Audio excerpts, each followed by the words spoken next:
Good morning, everyone. So, we are about to start today's lesson. Basically, we are going to do some of the very important common confusibles. इसके ऊपर मैं already पहले भी आपको एक video दे चुका हूं, ऐसे ही वर्ड्स के ऊपर जो कंफ्यूजिबल होते हैं। तो मेक श्योर कि जितने भी वर्ड्स आप करें सभी को ध्यान से करिएगा, because all these words are going to be quite useful for SSC, banking, CDS and other examinations. तो जितने भी ये कंफ्यूजिबल वर्ड्स होते हैं इनके यूजेस में हमें ध्यान रखना होता है, बिकॉज ये हमें हेल्प करते हैं बेसिकली जब हम फिल इन द ब्लैंक्स वाले क्वेश्चंस करते हैं, राइट। तो वहां पर आपको काफी इसकी हेल्प मिलती है। तो ध्यान से करिएगा, हर एक वर्ड आपके लिए जरूरी है। And before I start, I just want to make a request. After the lesson, if you really feel that it is, you know, likeable, please don't forget to like it. And I want you guys, जिन्होंने अभी तक subscribe नहीं किया है, kindly subscribe the channel and don't forget to share and comment. आपके हर comment की value है मेरे लिए। तो हम इसको अच्छे से आपके कमेंट्स के अनुसार इसी चैनल पे आगे चीजें लेकर आएंगे। तो शुरू करते हैं आज का पहला सेंटेंस। मैंने यहाँ पर एक सेंटेंस दिया है, ही हैज अ स्ट्रॉन्ग। यहाँ पर फिल करना है ब्लैंक को टू द कॉज। और दूसरा सेंटेंस है हमारे पास, the blank ceremony was private. हमारे पास इसके लिए टू वर्ड्स हैं। पहला वर्ड है हमारे पास कमिटमेंट और दूसरा है कमिटल। अब आपको ये छोटी छोटी बातें जो है ध्यान रखनी होती हैं कि कब हमें कमिटमेंट का यूज करना है और कब हमें कमिटल का यूज करना है। ये चीजें तभी क्लियर होती हैं कि जब आपको एक्चुअलिटी में वर्ड्स के मीनिंग पता होते हैं। अगर आप कमिटमेंट की बात करते हैं तो आपको पता है कि कमिटमेंट इज व्हाट। कमिटमेंट का मतलब हो गया कि जब कोई व्यक्ति किसी प्रकार का फर्म डिसीजन ले लेता है, उसने एक बार फर्म डिसीजन ले लिया कि मुझे ये करना है, ठीक है, तो करना ही है उसको, फिर वो छोड़ेगा नहीं, उसको छोड़ना भी नहीं चाहिए। ठीक है, तो जैसे हम स्टूडेंट्स को कहते हैं कि भैया फर्म डिसीजन ले लो कि बस इसी बार हमने एग्जाम क्लियर करना है तो करना है। ठीक है, तो बेसिकली आप जब कमिटमेंट करते हैं तो आप एक तरह का आप प्रॉमिस कर रहे होते हैं। ठीक है, एक फर्म डिसीजन ले रहे हैं, एक प्रकार से प्रॉमिस कर रहे हैं। तो he has a strong commitment, he has a strong commitment to the cause. इस कॉज के लिए उसने फर्म डिसीजन ले रखा है कि वो करेगा ही करेगा इसको। तो ये है आपका आंसर नंबर 1। दूसरे सेंटेंस में हम कमिटल वर्ड का यूज कर रहे हैं, द कमिटल सेरेमनी। अब बात आती है व्हाट इज कमिटल। आप सभी को ध्यान रखना है, कमिटल का मतलब होता है बरियल, BURIAL। बरियल का मतलब हो गया जब किसी व्यक्ति को जो मृत्यु के बाद दफनाया जाता है, ठीक है, बरी किया जाता है, ग्राउंड में कब्र में दफनाया जाता है, उससे बरियल कहते हैं, उससे कमिटल कहते हैं। तो जो दफनाने की सेरेमनी थी उसे प्राइवेट रखा गया, उसमें ज्यादा लोगों को नहीं बुलाया गया। ठीक है, तो इस तरह से आपने देखा कि यहाँ पर दूसरे सेंटेंस के लिए हमारे पास एक्चुअल वर्ड क्या है, कमिटल, और पहले के लिए है कमिटमेंट। ऑलराइट, इसी तरह से आगे देखते हैं सेंटेंस नंबर 3 और सेंटेंस नंबर 4 को। और हमारे पास दो वर्ड हैं, दोनों ही इजी वर्ड्स हैं, चाइल्डिश एंड चाइल्ड लाइक। इसमें भी कई बार नोटिस किया है कि बच्चे गलतियां कर जाते हैं। आपको ध्यान रखना है, अगर कोई चाइल्डिश एक्ट कर रहा है तो चाइल्डिश एक्ट हो गया इमेच्योर। चाइल्डिश एक्ट का मतलब हो जाएगा इमेच्योर एक्ट का करना। ठीक है, या जिसको आप समझने के लिए कह लो सिंपल वे में कि फुलिश। ठीक है, फुलिश एक्ट करना। अब इसमें देखिए, शी डिसाइडेड, उसने डिसाइड कर लिया कि वो पनिश करेगी उसके फुलिश, ठीक है, टेंट्रम्स को। अगर आपको टेंट्रम्स का मीनिंग नहीं पता है तो टेंट्रम्स का मतलब होता है एक प्रकार का आउटबस्ट होना, एंगर का आउटबस्ट होना, गुस्से का अचानक से आ जाना। तो अगर उसका बार बार अचानक गुस्सा आ रहा है तो उसने डिसाइड कर लिया कि अब वो उसको पनिश करेगी, उसके बचकाना, उसके इमेच्योर एंगर को, कि बिना बात पे वो आउटबस्ट करता है एंगर का। तो आपने नोटिस किया कि यहां पर हमारे लिए childish is the right word for sentence number 3।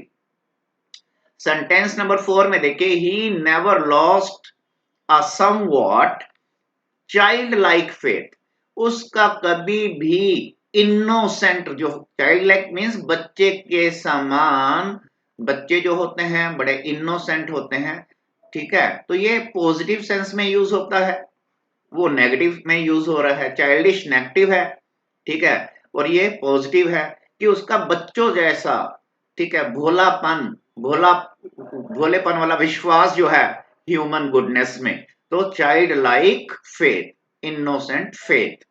Alright, आगे करते हैं sentence number 5 and sentence number 6 के लिए। मैंने यहां पर आपको दो वर्ड दिए हैं, क्लेंस्ड एंड क्लिंज्ड। उसने, शी मटर्ड एंग्रीली, वो गुस्से से, ठीक है, क्या कर रही थी, शब्दों को धीरे धीरे से बोल रही थी, ठीक है, बड़बड़ा रही थी। थ्रू, तब उसके दांतों की कंडीशन क्या थी, जैसे मुट्ठी को बंद कर लेते हैं, मुट्ठी को बंद कर लेते हैं, वैसे दांतों को भींच लेना, ठीक है, that is called tightly fixed. Tightly fixed, दांतों को उसने पूरे अच्छे से टाइट कर लिया, उसको हम बोलते हैं tightly fixed, that is called clenched, clenched teeth. तो आपको समझ में आ गया, ये है हमारा नंबर 5 के लिए। नंबर 6 के लिए मैंने लिखा है, a trade deal has at last been clinched. आखिरकार एक जो डील होनी थी, वो डील क्या हो गई, फाइनल हो गई, फाइनलाइज्ड हो गई। तो आप याद रखिएगा, अगर किसी प्रकार की डील को, ठीक है, जब व्यापार में, बिजनेस में लोग फाइनल करते हैं किसी डील को, तो उसको क्या कर देते हैं वो लोग, फाइनलाइज्ड कर देते हैं। तो फाइनलाइज्ड के लिए हम क्लेंस्ड वर्ड का क्लींस्ड वर्ड का यूज करते हैं। तो ये है आपका, a trade deal has at last been cleansed, last been finalised. Alright, इसी तरह से सेंटेंस नंबर 7 एंड 8 में हमारे पास दो वर्ड हैं, पहला है एडरेंस और दूसरा है एडहिजन। दूसरा वर्ड है एडहिजन। इसको थोड़ा सा प्रोनाउंस करने में दिक्कत होती है अक्सर, अगर इसकी प्रोनाउंसिएशन देखना चाहें तो डिक्शनरी में आपको ईडी, उल्टा ई लिखा होगा, एड, ठीक है, और ही लिखा होगा, फिर जेड ई एन लिखा होगा। तो अब आप देख सकते हैं इस वर्ड को कैसे प्रोनाउंस करते हैं, एडहिजन। इस प्रकार से आपको 2 बार्स के बीच में लिखा हुआ मिल जाता है डिक्शनरीज में। अब बात आती है, व्हाट एग्जैक्टली इज एडहिशन, एडहिजन और एडहेरेंस। एडहेरेंस के अंदर क्या होता है, एडहेरेंस के अंदर हम बेसिकली कहते हैं कि सर्टेन, जैसे कि कंट्री का एडहेरेंस है एक ट्रीटी को लेकर, यानी कंट्री ने सोच रखा है कि कंट्री बिहेव करेगी according to rules. Adherence means क्या हो गया, अब आपको क्लियर हो गया, बिहेव करना according to rules, according to rules. मैं यहां पर बिहेव वर्ड भी लिख देता हूं ताकि आपको इजी रहे समझने में। एक्ट करना, बिहेव करना अकॉर्डिंग टू रूल्स। तो कंट्री ने सोचा कि जो ट्रीटी हमने कर रखी है, जो संधि हमने कर रखी है, हम उसके अकॉर्डिंग ही चलेंगे, राइट। अब बात आती है, this glue gives a very strong. ये जो ग्लू है, ये गोंद जो है क्या करती है, तो नेचुरली गोंद का काम क्या होता है, उसके पास गोंद में पावर होती है, किस चीज की, एडहिजन होता है, मींस पावर होती है गोंद में, किस चीज के प्रति, टू स्टिक, स्टिक करने के लिए, चिपकने के लिए, एबिलिटी टू स्टिक या power to stick. Alright, number 9 and 10 में हमारे पास फिर से दो ऑप्शन हमने लिए, दोनों ऐसे वर्ड्स हैं, जैसे कि हमने लिया डाउटफुल और ड्यूबियस। डाउटफुल एंड ड्यूबियस, देखिए काफी काफी क्लोज वर्ड्स हैं। अगर मैं सेंटेंस नंबर 1 में लेता हूं, नंबर 9 में देखिए, द बिल्डिंग सेफ्टी, बिल्डिंग की सेफ्टी कैसी है, बिल्डिंग की सेफ्टी डाउटफुल है, बिल्डिंग की सेफ्टी ड्यूबियस है। दोनों ही वर्ड आ सकते हैं यहां पर, ठीक है, क्योंकि इन दोनों का मतलब क्या होता है, इन दोनों का ही मतलब होता है अनसर्टेन होना, दोनों का ही मीनिंग है अनसर्टेन होना। ठीक है, अब यहां पर आपने देखा अनसर्टेन जो मैंने वर्ड लिखा है ये दोनों का मीनिंग है, तो इट मींस नंबर 9 में आप नंबर 9 में डाउटफुल भी लिख सकते हैं, ड्यूबियस भी लिख सकते हैं नंबर 9 में। बट अगर नंबर 10 आ जाए एग्जाम में, ये वाला हिज बिजनेस कॉन्टेक्ट्स आर, उसके बिजनेस कॉन्टेक्ट्स कैसे हैं, तब आपको सिर्फ और सिर्फ ड्यूबियस ही लेना पड़ेगा यहां पर। ठीक है, यहां पर ड्यूबियस का मीनिंग, यहां पर ड्यूबियस का मतलब हो जाएगा कि उसके जो बिजनेस के कॉन्टेक्ट्स हैं वो शेडी हैं। आई होप आप लोग समझ जाए, शेडी शेडी अगर नहीं समझ पाए तो शेडी मीन्स हो गया एक प्रकार से डिसऑनेस्ट, उसके जो कॉन्टेक्ट्स हैं सही नहीं लगते, हमें लगता है कि वो कोई बेईमानी का काम करता है, बेईमानी वाले कॉन्टेक्ट्स हैं उसके, शेडी। तो यानी अगर आप अनसर्टेन की बात करते हैं तब आप ड्यूबियस भी लगा सकते हैं, डाउटफुल भी लगा सकते हैं। जब आप डिसऑनेस्ट मीन्स की बात करते हैं, बेईमानी के तरीकों के, बेईमानी के लिंक्स की बात करते हैं, तब आप ड्यूबियस वर्ड का यूज करेंगे। चलिए आगे शुरू करते हैं सेंटेंस नंबर 11 एंड 12। इसके लिए मैंने दो फिर से इजी वर्ड्स लिए हैं, अर्थली एंड अर्थी। बात आती है कि व्हाट इज अर्थली। जब भी आप अर्थली वर्ड का यूज करते हैं तो याद रखिए अर्थली का मतलब हो गया वर्ल्डली, WRDLY, वर्ल्डली।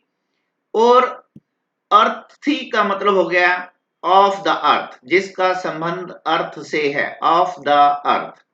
तो आप देखिए यहां पर दिस दिस अर्थली लाइफ, ठीक है, यानी ये संसारिक जो जीवन है, संसारिक जीवन। तो आपने देखा हमने 11 में अर्थली वर्ड का यूज किया, संसारिक जीवन। यहां पर स्मेल कैसी है, ठीक है, अर्थ की स्मेल जो है, अर्थ जैसी स्मेल। तो आपने देखा यहां पर हमने क्या किया, यहां पर 12 नंबर में हमने अर्थी वर्ड का यूज किया। तो उम्मीद करता हूं कि आपको यह भी क्लियर हो गया कि हमने इस जगह पर 12 नंबर पे अर्थी वर्ड क्यों लगाया और अर्थली में क्या मीनिंग है, क्या डिफरेंस है। फिर भी अगर आपको कहीं पे किसी वर्ड में दिक्कत आती है तो आप कमेंट सेक्शन में लिखकर पूछ सकते हैं। आप डिक्शनरी का भी यूज कर सकते हैं, आपको दिक्कत नहीं होनी चाहिए, वर्ड्स क्लियर होने चाहिए, वो सबसे मेन पॉइंट है। अब मैंने यहां पर वर्ड लिया है फोरेज एंड फोरे। अगर आप फर्स्ट वर्ड को देखते हैं, राइट, यहां पर हमने लिया है फोरेज्ड। फोरेज्ड मीन्स होता है एक तरह से सर्च करना, सर्च फॉर समथिंग, किसी चीज की तलाश करना। ठीक है, सर्च करना, सर्च फॉर समथिंग। अब आप नोटिस कीजिए सेंटेंस नंबर 11 में ही फोरेज्ड इन द किचन, वो किचन में क्या तलाश कर रहा था, कुछ खाने की चीज ढूंढ रहा था, सम फूड ढूंढ रहा था। जबकि अगर इस सेंटेंस में देखें ही वेंट ऑन अ फोरे राउंड द जंक शॉप्स, तो यहां पर वो क्या कर रहा है, वो घूम रहा है शॉप्स के इधर उधर, एक प्रकार से वो क्या कर रहा है, एक सर्जन कर रहा है, यानी कि एक तरह से ट्रिप कर रहा है। ठीक है, तो यहाँ पर फोरे मीन्स हो गया एक प्रकार का ट्रिप कर रहा है, शॉप्स के इधर उधर घूम रहा है, ठीक है, जंक फूड को लेने के लिए। तो यानी कि आपको इस वर्ड को ध्यान में रखना है कि फोरे का एक्चुअल हम यूज करते होते हैं एक तरह से ई, यहां लिख देता हूं मैं आपके लिए, EXCURSION।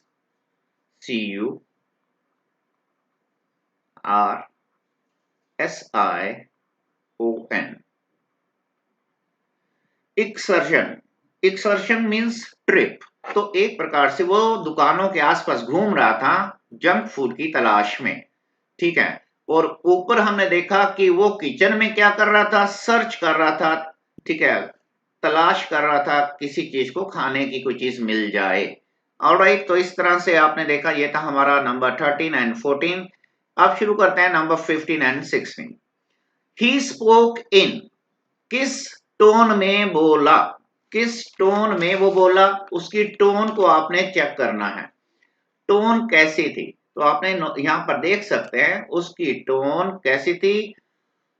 मैं इसको मैं प्रोनाउंस करने के लिए तोड़ देता हूं। This word is malevolent, malevolent. देखिए अब आपके लिए आसान हो गया, मेलेवलेंट मेलेवलेंट मेलेवलेंट। अब बोलने में दिक्कत नहीं आएगी आपको। तो मेलेवलेंट का मतलब क्या हो जाता है, मेलेवलेंट का मतलब हो गया अगर कोई व्यक्ति किसी के प्रति कुछ बुरा करना चाहता है, ठीक है, अगर उसके अंदर इच्छा है, विश है, ठीक है, किस चीज की विश कर रहा है, विशिंग टू कॉज हार्म, वो नुकसान पहुंचाना चाह रहा है, कॉज करना चाह रहा है, ठीक है, नुकसान पहुंचाना चाह रहा है। तो ही स्पोक, जब उसकी टोन को हमने सुना तो उसकी टोन से ही, उसकी आवाज, उसकी टोन से पता चल गया कि ये व्यक्ति कोई ना कोई नुकसान पहुंचाएगा, ठीक है, इसकी आवाज से पता चल रहा है ये नुकसान करेगा कुछ ना कुछ। आगे हमने देखा द कैंसर वॉज, कैंसर कैसा था, तो यहां पर आपने फिर से इसी प्रकार से इसको प्रोनाउंस करना है। मैं LING, मैं लिंग, सॉरी, जी तक प्रोनाउंस करेंगे बेटा। मैं लिग्नेंट, मैं लिग्नेंट, मैं लिग्नेंट, मैं लिग्नेंट। तो अब आपको क्लियर हो गया होगा कि कैंसर कैसा था, कैंसर फैटल था, घातक था, ठीक है, डेडली था। तो आपको पता चल गया कि मैलिग्नेंट का मतलब होता है घातक, डेडली, फैटल। और यहां पर था ही स्पोक इन मैलेवलेंट मैनर या टोन। इस तरह से आप इन दोनों वर्ड्स को भी एग्जाम के लिए अच्छे से ध्यान रखेंगे। आगे है हमारे पास नंबर 17 एंड 18 में टू वर्ड्स मैंने यहां पर लिए हैं। ही हैज हिज असेट्स, उसने अपने असेट्स को क्या कर दिया है, उसने अपने असेट्स को सेलेबल बना दिया है, बेचने लायक, सेल करने लायक, सेलेबल। तो सेलेबल के लिए मुझे क्या वर्ड यूज करना है, अब आप इसको ध्यान से देखेंगे। सेलेबल के लिए मेरे को यूज करना पड़ेगा लिक्विडेटेड, लिक्विडेटेड, उसने लिक्विडेट कर दिया। तो लिक्विडेट के दो मीनिंग हैं।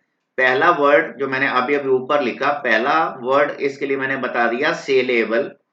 चांस की बात है कि इस 18 में भी मैंने कौन सा वर्ड लिया है, लिक्विडेटेड। मोहन ने लिक्विडेटेड कर दिया, यानी लिक्विडेटेड वर्ड 17 में भी आएगा, लिक्विडेटेड वर्ड 18 में भी आएगा, दोनों में ही आएगा, लेकिन दोनों के मीनिंग अलग हैं। पहला मीनिंग हो गया सेलेबल, लेकिन दूसरा वर्ड अगर हम देखें तो यहां पर किस सेंस में यूज हो रहा है, सेकंड मीनिंग इसका है किल्ड, किल्ड कर दिया, ठीक है, एलिमिनेटेड कर दिया। ध्यान रखिएगा, मोहन ने अपने ओपोनेंट्स को एलिमिनेटेड कर दिया, किल्ड कर दिया। तो लिक्विडेटेड के दो मीनिंग हो गए। अब बात आती है फिर लिक्विडाइज क्या होता है। लिक्विडाइज क्या होता है, तो लिक्विडाइज का मतलब हो जाता है अगर किसी चीज को हम, किसी भी चीज को, मान लीजिए मैंने यहां पर इट लगा दिया कि इसको, इट को, यानी इस चीज को क्या कर दो, लिक्विड में बदल दो, इनटू, इनटू लिक्विड, इसको लिक्विड में चेंज कर दो। तो आपने ध्यान रखना है अगर हम किसी चीज को लिक्विड में चेंज कर देते हैं, मान लीजिए जैसे एक मिक्सचर है, तो मैं कहता हूं कि एक काम कीजिए कि इस मिक्सचर को क्या कर दो, ठीक है, लिक्विड बना दो। तो ही लिक्विड, ही लिक्विडाइज्ड, इस सेंटेंस को मैं यहां लिख देता हूं ताकि आपको यूज करना आ जाए। ही लिक्विडाइज्ड द मिक्सचर, उसने मिक्सचर को लिक्विडाइज्ड कर दिया, तरल बना दिया। ऑलराइट, इस प्रकार से हमने सेंटेंस नंबर 17 एंड 18 को देखा। अब बारी है सेंटेंस नंबर 19 एंड 20 की। अब हमारे पास फिर से दो ऐसे वर्ड्स हैं जो बहुत ही रिलेटेड वर्ड्स हैं। अगर आप पहला वर्ड देखते हैं तो मैंने यहां पर लिखा हुआ है लग्जूरियंट, एंड यहां पर है लग्जूरियस। अब आपको यह पता होना चाहिए कि लग्जूरियंट क्या है। तो लग्जूरियंट वर्ड का हम यूज करते हैं खास तौर से अगर आप इसका प्रयोग बालों के लिए कर रहे हैं, ठीक है। अगर इसका प्रयोग अगर आप हेयर के लिए करते हैं, हेयर के लिए करते हैं तो इसका मतलब हो जाता है थिक एंड हेल्दी। कैसे बाल? जो बाल बहुत थिक होते हैं, ठीक है, जो बाल बहुत थिक होते हैं, या फिर आप कहते हैं साथ साथ वो हेल्दी भी होते हैं, दिखने में अच्छे बाल हैं, उनके लिए हम यूज करते हैं लग्जूरियंट। लेकिन यहां पर आप देख सकते हैं he was sporting a luxuriant moustache, यानी यहां पर उसकी मुस्टैच जो है ग्रो कर रही है, ग्रोथ हो रही है। किस प्रकार की ग्रोथ हो रही है? प्रोफ्यूज ग्रोथ है, ठीक है। प्रोफ्यूज ग्रोथ का होना, जिसको आप एबंडंट वर्ड का भी यूज कर सकते हैं, प्रोफ्यूज होना या ABUN, एबंडंट ग्रोथ, बहुत तेजी से बढ़ती हुई मुस्टैच, ठीक है। तो यानी वो अपनी बढ़ती हुई मुस्टैच को सपोर्ट कर रहा है, यानी उसको रख रहा है। Okay, mister Modi is supporting, क्या सपोर्ट कर रहे हैं mister Modi? Mister Modi is supporting a luxuriant beard and moustache, ऐसे कह सकते हैं, supporting luxuriant beard and moustache. तब ए का यूज नहीं करेंगे अगर हम बियर्ड और मुस्टैच दोनों बोलेंगे तो।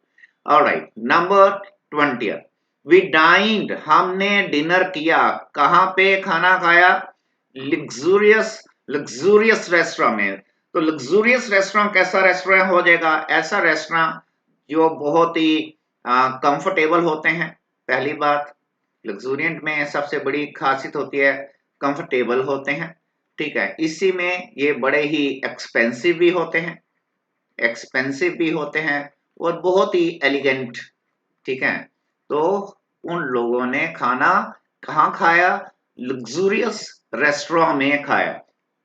तो आप सभी लोग इन इसी टाइप से छोटे छोटे हमारे लेसन्स हैं, ठीक है। यूजुअली मैं आपको पेयर ऑफ वर्ड्स दे रहा हूँ, इडियम्स दे रहा हूँ, वन वर्ड सब्स्टिट्यूशन दे रहा हूँ, ठीक है। सिनोनिम्स जो हमने किए हैं क्लोज टेस्ट के हेल्प से।